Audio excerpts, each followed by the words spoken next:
हम खबर दें, सिविलियंस के फौजी अदालतों में ट्रायल केस 24 अप्रैल को समाअत के लिए मुकर्रर। जस्टिस अमीनुद्दीन खान की सरबराही में छह रुकनी लार्जर बेंच समाअत करेगा।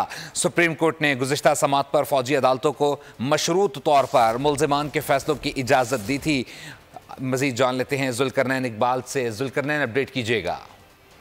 देखिए, 24 अप्रैल को आइंदा समाअत होगी और गुज़िश्ता समाअत पर अटॉर्नी जनरल की यकीन दहानी थी अदालत को कि 15 से 20 ऐसे अफराद हैं जिनके या तो वो बरी हो जाएंगे या जिनकी सजाएं 2 साल से कम होंगी, तो उनको ईद से पहले रिहा किया जा सकता है सजाओं में रियायत देके।